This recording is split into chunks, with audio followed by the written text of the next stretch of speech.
Hello aspirants, I welcome you all at परचम classes. आज की क्लास में हम लोग कुछ बहुत सारे छोटे छोटे से टॉपिक इंक्लूड कर रहे हैं अपनी एमसीक्यू प्रैक्टिस में, जिसमें आप पार्लियामेंट्री कमेटी के क्वेश्चंस देखेंगे, प्राइम मिनिस्टर के और काउंसिल ऑफ मिनिस्टर के क्वेश्चंस देखेंगे और साथ में स्केड्यूल, जो भारत के इंडियन कॉन्स्टिट्यूशन के अंदर 12 शेड्यूल हैं, उन 12 स्केड्यूल्स के क्वेश्चन देखोगे। ठीक है, तो अपनी तैयारी हम शुरू करते हैं, अपनी प्रैक्टिस शुरू करते हैं। पर उससे पहले आपको मैं करंट अफेयर रफ्तार के बारे में बता रही हूँ। जो भी एस्पिरेंट क्विक रिवीजन करना चाहते हैं अपने करंट अफेयर का, 6 महीनों के करंट अफेयर यानी जनवरी 2023 से जून 2023 के सारे जो करंट अफेयर है उनकी हेडलाइंस आपको एक ही जगह कंपाइल्ड फॉर्मेट में मिल जाएगी। आपको ये सारी थीम्स दिख रही है, बुक ऑथर की, अपॉइंटमेंट्स की, अवार्ड्स की, ओबिचुरीज की, state news, national news, government scheme, summit conference, banking finance index ranking, इन सब की हेडलाइंस इंपॉर्टेंट आपके रिवीजन के लिए एक ही जगह में कंपाइल्ड फॉर्मेट में कर दी गई है, करंट अफेयर रफ्तार के नाम से। परचम ऐप से आप इसको खरीद सकते हो और ये ऑलरेडी अवेलेबल है हमारी ऐप पे, आप लोग इसको एंजॉय कर सकते हो। कुछ कोर्सेज भी हैं, एसएससी जनरल अवेयरनेस का कोर्स, इकोनॉमी का कोर्स, पॉलिटी का कोर्स। ये यहाँ पे जितने भी टीचर्स दिख रहे हैं, सभी टीचर्स के इंडिविजुअल कोर्स अगर आप लेना चाहते हो तो वो हमारी ऐप पर अवेलेबल है। सभी कोर्सेज के प्राइसेस ऑलरेडी बहुत डाउन है। ठीक है, आप लोग एंजॉय कर सकते हो। सारे फॉर्मेट्स, सारी रिकॉर्डेड फॉर्मेट में आपको ये सारे कोर्सेज मिलने वाले हैं, यानी आपका 1 मिनट भी समय बर्बाद नहीं होगा सिलेबस कंप्लीशन में। जैसे ही क्लिक करोगे परचेज पे, आपको सिलेबस आपके हाथ में मिलेगा। ठीक है, अपने हिसाब से मल्टीपल टाइम्स तुम कितना भी देख सकते हो उस कोर्स को। तो अब देखते हैं कौन कौन सी प्रैक्टिस हमको करनी है।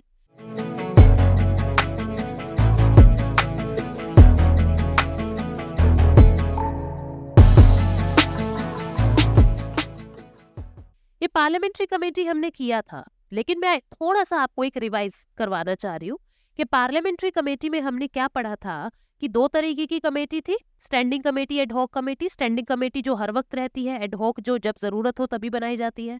स्टैंडिंग में फिर ये 6 कैटेगरी थी। Financial category, financial committee, departmental standing committee, committee to inquire, committee to scrutinise and control, day to day business of the house, house keeping और सर्विस कमेटी। ये 6 कैटेगरीज हम लोगों ने फर्दर क्लासिफाई की थी। फाइनेंशियल के अंदर 3 कमेटी हमने पढ़ी थी। ठीक है, 3 कमेटी पढ़ी थी। पब्लिक अकाउंट कमेटी थी, एस्टिमेट कमेटी थी, और फिर committee on public undertaking, committee on public undertaking ये थी। ठीक है, एस्टिमेट कमेटी में 30 मेंबर्स थे और ये लार्जेस्ट कमेटी होती है, लार्जेस्ट कमेटी होती है। पब्लिक अकाउंट कमेटी क्या कर रही थी? इसके अंदर 22 मेंबर थे, 15 मेंबर लोकसभा के, 7 मेंबर राज्यसभा के, चेयरमैन ऑपोजिशन से था। ये जो कैग है आपका, उसकी रिपोर्ट को ऑडिट करता है। डिपार्टमेंटल स्टैंडिंग कमेटी पहले 17 थी, अब 24 कर दी गई है। कमेटी टू इंक्वायर, 3 कमेटी है इंक्वायर की, प्रिविलेज की, ठीक है, और एथिक्स कमेटी है। इस तरीके से 3 कमेटी इसमें थी। फिर स्क्रूटिनाइज एंड कंट्रोल के अंदर कुछ कमेटीज थी, 6 कमेटी इसमें थी। Day to day business committee थी और हाउस कीपिंग कमेटी थी। एक बार देख लेते हैं हम। देखो, जो हमारी फाइनेंस कमेटी थी 3 थी, पब्लिक अकाउंट, एस्टिमेट और कमेटी ऑन पब्लिक अंडरटेकिंग। उसके बाद हम लोगों ने डिपार्टमेंटल स्टैंडिंग कमेटी देखी थी, 17 से 24 कर दी गई है, जिसमें से 8 राज्यसभा के अंडर काम कर रही है, 16 लोकसभा के अंडर काम कर रही है। इंक्वायरी के लिए हमने देखा था petition, committee on petition, committee of privileges और एथिक्स कमेटी। ये 3 committee, committee to inquire, inquiry करने का काम इनका था। उसके बाद committee to scrutinise and control के अंदर committee on government assurance, committee on subordinate legislation, ये 5-6 तरीके की है। Committee on paper laid on table, committee on welfare of SC/ST, on empowerment of women and on office of profit. ये 6 तरीके की committee scrutinise and control के लिए है। फिर committee relating to the day to day business of the house, इसके अंदर business advisory council आ जाती है। ठीक है, committee on private member bill आ जाता है। फिर रूल कमेटी आ जाता है, committee on absence of member आ जाता है। ये सारी कमेटी कौन सी है? डे टू डे कमेटी है। फिर हाउस कीपिंग में जनरल पर्पस कमेटी आ गई, house committee, library committee, salary और अलाउंस के लिए ज्वाइंट कमेटी, ये कमेटी, कंसल्टेटिव कमेटीज, ये सब किस में आ गई थी? हाउस कीपिंग कमेटी के अंदर। ठीक है, तो ये कमेटीज की कैटेगराइजेशन हम लोगों ने की थी, इनके काम, इनके मेंबर्स, इनके चेयरमैन सब पढ़ा था। आज इसके बेस पे हम क्वेश्चन कर रहे हैं। क्वेश्चन के अंदर सबसे पहला क्वेश्चन है, इनमें से कौन सी कमेटी कमेटी टू इंक्वायर से रिलेटेड नहीं है? कमेटी टू इंक्वायर मैंने आपको 3 तरीके की बताई थी, committee on petition, committee of privilege और कमेटी एथिक्स कमेटी। ये तीनों कमेटी जो है इंक्वायरी के लिए थी, लेकिन rule committee day to day business में है, day to day business committee है। तो आंसर क्या आ जाएगा? डी। उसने यही पूछा है कि कौन सी कमेटी टू इंक्वायर से रिलेटेड नहीं है। अगला क्वेश्चन है, which of the following committee examine the annual audit report of the CAG? CAG की एनुअल ऑडिट रिपोर्ट कौन करता है check? Public account committee CAG की रिपोर्ट्स को ऑडिट करता है। बिजनेस एडवाइजरी कमेटी तो एजेंडा डिसाइड करता है कि हमको इस बार किन किन बिल पे बात करनी है। एस्टिमेट कमेटी आपका एस्टिमेशन बताता है ग्रांट्स का, फंड्स का। कमेटी ऑन पब्लिक अंडरटेकिंग जो है ये क्या करता है? जो पीएसयू है, कैग की रिपोर्ट में जो पीएसयू है बस उन पे काम करता है। ठीक है, तो आंसर क्या आ जाएगा? कैग की जो रिपोर्ट है वो पब्लिक अकाउंट कमेटी जो है वो ऑडिट करती है। आंसर आ जाएगा बी। फिर इसने पूछा लार्जेस्ट कमेटी कौन सी है? लार्जेस्ट कमेटी जो है वो बिजनेस एस्टिमेट कमेटी है। सबसे ज्यादा मेंबर्स हैं, लार्जेस्ट कमेटी है एस्टिमेट कमेटी। इसमें सारे मेंबर लोकसभा से होते हैं, राज्यसभा का कोई भी मेंबर इसमें नहीं होता है। सारे 30 के 30 मेंबर इसके होते हैं। ठीक है, समझ गए बात को? उसके बाद अगला क्वेश्चन क्या है? The audit report of CAG of India is examined bye. जो कैग की ऑडिट रिपोर्ट है, ये क्वेश्चन जो है रिपीट हो रहा है, यूपीपीएससी 2020 में आया है, मैंने गलती से फिर से डाल दिया है। आंसर क्या आ जाएगा? पब्लिक अकाउंट कमेटी, अभी बताया है। उसके बाद who nominates the chairman of public account committee of Indian parliament? देखो जितनी भी कमेटी है उनके चेयरमैन लोकसभा स्पीकर अपॉइंट करते हैं, तो इस कमेटी के चेयरमैन भी लोकसभा स्पीकर अपॉइंट करेंगे। और जो बिजनेस एडवाइजरी काउंसिल होती है उसके चेयरमैन खुद स्पीकर ही होते हैं। इसके चेयरमैन जो है खुद लोकसभा स्पीकर ही होते हैं। ठीक है, और बाकी जो कमेटी है उनके चेयरमैन को लोकसभा स्पीकर ही अपॉइंट करते हैं। तो आंसर क्या आ जाएगा? Speaker of Lok Sabha. ठीक है, नेक्स्ट क्वेश्चन पे चलते हैं। नेक्स्ट क्वेश्चन कह रहा है कि वाइस प्रेसिडेंट का ऑफिस इंडिया में कौन सी कंट्री से लिया है? वाइस प्रेसिडेंट का जो ऑफिस है वो हमने कौन सी इंडिया के मॉडल से, कौन से कंट्री के मॉडल से लिया है? UK, USA, Canada, Australia. तो ये हमने यूएसए से ये कंसेप्ट उठाया है। उसके बाद नेक्स्ट है, which of the following does not participate in the election of vice president? Vice president के इलेक्शन में कौन कौन पार्टिसिपेट नहीं करता? तो हमने ये देखा था कि प्रेसिडेंट की इलेक्शन में कौन कौन पार्टिसिपेट करता है। प्रेसिडेंट की इलेक्शन में कौन कौन पार्टिसिपेट करता है? Elected member of Lok Sabha, elected member of Lok Sabha, elected member of Rajya Sabha, ठीक है, और elected member of legislative assembly. ठीक है, वाइस प्रेसिडेंट में हमने क्या देखा था? इलेक्टेड और nominated member of Lok Sabha, elected और nominated member of Rajya Sabha. MLA जो लेजिस्लेटिव असेंबली के मेंबर थे वो वाइस प्रेसिडेंट के इलेक्शन में हिस्सा नहीं ले रहे थे। ठीक है, वो हिस्सा नहीं ले रहे थे। तो ये क्या कह रहा है कि कौन पार्टिसिपेट नहीं करता? इलेक्टेड मेंबर ऑफ लोकसभा करते हैं, राज्यसभा के भी करते हैं, एमएलएज नहीं करते। वाइस प्रेसिडेंट के इलेक्शन में मेंबर ऑफ लेजिस्लेटिव असेंबली के जो मेंबर्स हैं, एमएलएज हैं, वो पार्टिसिपेट नहीं करते, नॉमिनेटेड मेंबर करते हैं। ठीक है, तो आंसर क्या आ जाएगा? सी। Which of the following qualification does not require for Vice President of India? Vice president के लिए कौन सी क्वालिफिकेशन नहीं चाहिए? भारत के नागरिक होने चाहिए, 35 की उम्र पूरी होनी चाहिए, ऑफिस ऑफ प्रॉफिट नहीं होना चाहिए। ये तो प्रेसिडेंट और वाइस प्रेसिडेंट दोनों के लिए था। लेकिन ये कह रहा है he should be qualified as a member of Lok Sabha. No, he should be qualified as a member of Rajya Sabha. Lok Sabha के लिए क्वालिफिकेशन होना वो प्रेसिडेंट पे पढ़ा था, और यहाँ पे राज्यसभा का मेंबर नहीं है, उसका क्वालिफिकेशन होना चाहिए बस राज्यसभा का मेंबर बनने के लिए क्वालिफाई हो वो बस, ऐसा नहीं है कि मेंबर है ये लोकसभा का। नो। ठीक है, तो आंसर क्या आ जाएगा? C. Next question, which of the following article empower the president to appoint the prime minister? कौन सा आर्टिकल ऐसा है जो प्राइम मिनिस्टर को अपॉइंट करने के लिए प्रेसिडेंट को कहता है? यह है आर्टिकल 75। 74 में क्या लिखा हुआ है कि एक काउंसिल ऑफ मिनिस्टर होंगे जिनके हेड जो है वो प्रधानमंत्री होंगे। ठीक है, 75 कह रहा है प्रधानमंत्री को अपॉइंट करेंगे प्रेसिडेंट, प्रधानमंत्री को अपॉइंट करेंगे प्रेसिडेंट। ठीक है, और other minister will be appointed by president on the recommendation of prime minister.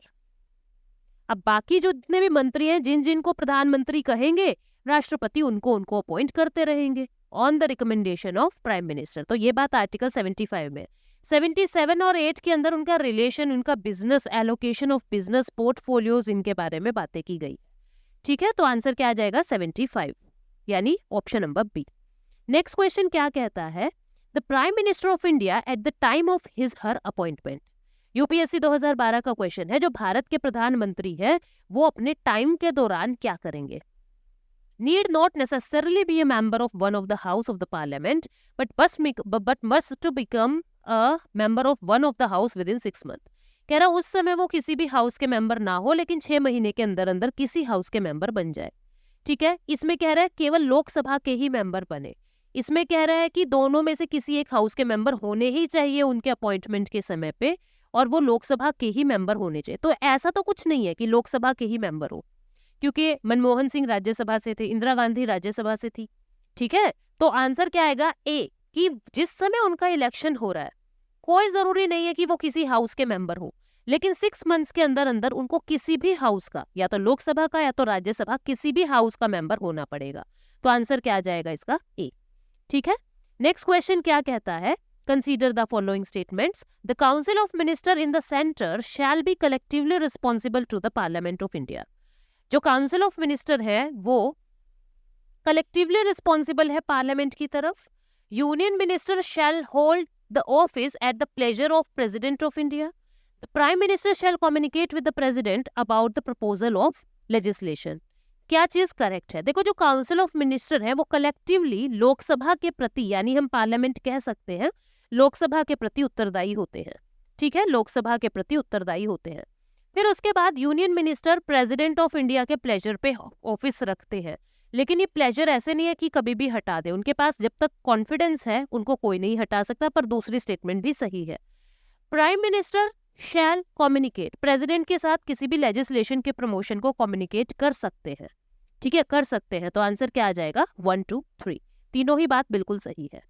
इसके बाद नेक्स्ट क्वेश्चन क्या है, consider the following statements. The chairman and deputy chairman of Rajya Sabha are not member of that house.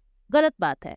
Chairman तो राज्यसभा के नहीं है, लेकिन deputy chairman तो राज्यसभा के मेंबर होंगे। तो पहली स्टेटमेंट गलत है। ठीक है, तो पहली स्टेटमेंट गलत है, यानी कि करेक्ट पूछा है। The nominated member of the two House of Parliament have no voting rights in the presidential election. They have the right to vote in the election of vice president. क्या कह रहा है, जो दोनों हाउसेस के nominated member होते हैं उनको प्रेसिडेंट के इलेक्शन में हिस्सा लेने का कोई हक नहीं है। बिल्कुल सही बात है, नॉमिनेटेड मेंबर हिस्सा नहीं लेते, लेकिन वाइस प्रेसिडेंट के इलेक्शन में लेते हैं। ये बात बिल्कुल सही है। तो सेकेंड स्टेटमेंट सही है, 2 ओनली इसका आंसर आ जाएगा। नेक्स्ट क्वेश्चन है, जो एग्जीक्यूटिव पावर है यूनियन ऑफ इंडिया की वो प्राइम मिनिस्टर के पास है नहीं, वो प्रेसिडेंट के पास है। आर्टिकल 53 याद कीजिए, प्रेसिडेंट ऑफ इंडिया के पास सारी एग्जीक्यूटिव पावर है। तो फर्स्ट स्टेटमेंट गलत है, उसने करेक्ट पूछा है। Prime minister is the ex officio chairman of the civil services board. Civil service board जितने भी होते हैं उनका चेयरमैन प्राइम मिनिस्टर होते हैं। गलत बात, गलत बात। सिविल सर्विसेज के बोर्ड जो होते हैं, यूपीएससी है, स्टेट पब्लिक सर्विस कमीशन है, उनके चेयरमैन तो अलग से अपॉइंट किए जाते हैं प्रेसिडेंट के द्वारा, प्राइम मिनिस्टर थोड़ा ना होते हैं। तो ये बात भी गलत है। तो नाइदर 1 नॉर 2, कोई भी स्टेटमेंट दोनों में सही नहीं है। नेक्स्ट क्वेश्चन क्या है, which one of the following schedule of the constitution of India contains the provision regarding anti defection. दल बदल का कानून यूपीएससी 2014 ने पूछा, इतना आसान। सेकेंड शेड्यूल ओथ की बातें कर रहा है। ठीक है, fifth schedule area, tribal area, इनकी बातें कर रहा है। 8th शेड्यूल लैंग्वेजेस की बातें कर रहा है। 10th schedule anti defection law की बातें कर रहा है। ठीक है, 10th schedule anti defection law की बातें कर रहा है। समझ गए? ठीक है, सेकंड शेड्यूल ओथ की नहीं, सैलरी एंड अलाउंसेस की बातें कर रहा है, सैलरी और अलाउंसेस की। थर्ड शेड्यूल जो है वो ओथ की बात कर रहा है, थर्ड शेड्यूल ओथ की बात करता है। ओथ एफर्मेशन किसको मिलेगी किसको नहीं मिलेगी। 8th भाषाओं की बात कर रहा है, और 10वीं अनुसूची anti defection law. D answer आ जाएगा। इसके बाद the provision in the 5th schedule and 6th schedule in the constitution of India are made in order to. 5वीं और 6ठी अनुसूची के अंदर क्या है यूपीएससी 2012 ने? तो शेड्यूल एरिया और शेड्यूल ट्राइब का इंटरेस्ट लिखा हुआ है। तो आंसर क्या आ जाएगा? ए। ठीक है, protect the interest of scheduled tribe, बिल्कुल सही बात है। बाउंड्री स्टेट के बीच में ऐसा कुछ नहीं बताता है, पावर अथॉरिटी की बात नहीं कर रहा है, बॉर्डर स्टेट के इंटरेस्ट की बात नहीं कर रहा है, शेड्यूल ट्राइब की बातें कर रहा है, बिल्कुल सही बात है। इसके बाद नेक्स्ट क्वेश्चन है, under which schedule of the constitution of India can the transfer of tribal land to private parties. देखो ट्राइब की बातें हो रही है तो सीधी सी बात है, थर्ड शेड्यूल के अंदर तो ओथ एफर्मेशन है, नाइन्थ शेड्यूल के अंदर जुडिशियल रिव्यू वाली बातें हैं, ट्वेल्थ शेड्यूल के अंदर म्यूनिसिपैलिटी की बातें हैं। ठीक है, तो बचा कौन सा? Fifth schedule. Fifth schedule tribe की बातें कर रहे हैं, शेड्यूल ट्राइब की, तो आंसर क्या आ जाएगा? Fifth schedule. ठीक है, नेक्स्ट क्वेश्चन क्या कहता है उसको देखते हैं।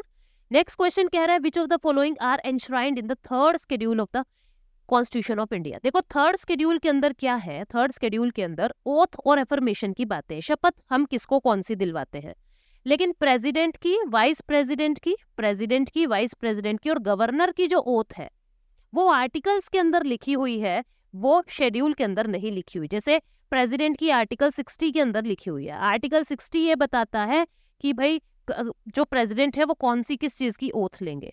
ठीक है, आर्टिकल 69 ये बताता है कि वाइस प्रेसिडेंट कौन सी ओथ लेंगे। तो ये क्या कह रहा है? कह रहा है मिनिस्टर जितने भी है यूनियन के, मंत्रीगण, उनकी ओथ लिखी हुई है, बिल्कुल सही बात है। चीफ जस्टिस की ओथ लिखी हुई है, प्रेसिडेंट की ओथ यहाँ नहीं लिखी हुई, वो आर्टिकल 60 में लिखी हुई है, तो थर्ड नहीं आएगा। ठीक है, एमपी की ओथ लिखी हुई है थर्ड शेड्यूल में, थर्ड ऑप्शन नहीं आएगा, बाकी सब आएंगे जिसमें थर्ड नहीं है। थर्ड है वो काट दो, बचा कौन सा? 1 2 4। प्रेसिडेंट, वाइस प्रेसिडेंट और गवर्नर, इनकी ओथ, इनकी शपथ क्या होगी, वो बात आर्टिकल्स में लिखी हुई है, शेड्यूल में नहीं लिखी हुई, इस बात को याद रखोगे, बाकी सबकी शेड्यूल में लिखी हुई है। Which of the following is not correctly matched, इनमें से कह रहा है क्या चीज करेक्टली मैच्ड नहीं है। ठीक है, क्या चीज करेक्टली मैच्ड नहीं है? Council of state, second schedule नहीं है, सेकंड में तो अलाउंसेस, सैलरी वो थी, ये फोर्थ शेड्यूल में है। एलोकेशन ऑफ सीट्स इन राज्यसभा, कौन से राज्य को राज्यसभा में कितनी सीटें आवंटित होंगी, कितनी सीटें एलोकेट होंगी, ये फोर्थ शेड्यूल बताता है। ठीक है, anti defection law 10th schedule में, तो नॉट ट्रू, सी। अगला क्वेश्चन है how many items are there in the 11th schedule. देखो जो 11th शेड्यूल है वो पंचायतों की बातें करता है, पंचायत की बातें करता है, और जो 12th शेड्यूल है वो म्यूनिसिपैलिटी की बातें करता है, नगर निगम, नगर पालिका, म्यूनिसिपैलिटी की बातें करता है। 11th शेड्यूल के अंदर क्या है? 29 सब्जेक्ट्स बताए हुए हैं कि आप अपनी पंचायतों को किन किन विषयों पे कानून बनाने का अधिकार दे सकते हो। ये बात उस पंचायत की, उस राज्य की, जैसे एक राज्य के अंदर, एक स्टेट के अंदर बहुत सारी पंचायतें आती हैं, बहुत सारे गांव आते हैं, वो स्टेट असेंबली बताएगी कि हमारे यहाँ की पंचायत किन किन चीजों पे कानून बना सकती है। 29 सब्जेक्ट्स होते हैं, उन 29 सब्जेक्ट्स में से कुछ स्टेट्स ने 18 सब्जेक्ट दे रखे हैं, कुछ ने 20 दे रखे हैं, कुछ ने 29 के 29 दे रखे हैं, कुछ ने 10 दे रखे हैं कि इन 10 चीजों पे आप कानून बनाओ। तो 11th शेड्यूल में 29 सब्जेक्ट, 29 सब्जेक्ट्स का जिक्र है, और 12th शेड्यूल के अंदर 18 सब्जेक्ट्स बताए हुए हैं, किन किन सब्जेक्ट्स पे म्यूनिसिपैलिटी कानून बनाएगी, वो भी स्टेट लेजिस्लेटिव असेंबली बताएगी कि हमारे यहाँ पे म्यूनिसिपैलिटी कितने सब्जेक्ट्स पे कानून बना सकती है। तो इसका आंसर क्या आ जाएगा? 29। अब ये क्वेश्चन आप लोगों के लिए है, इनमें से कौन सा पेयर करेक्टली मैच्ड नहीं है, नॉट करेक्टली मैच्ड?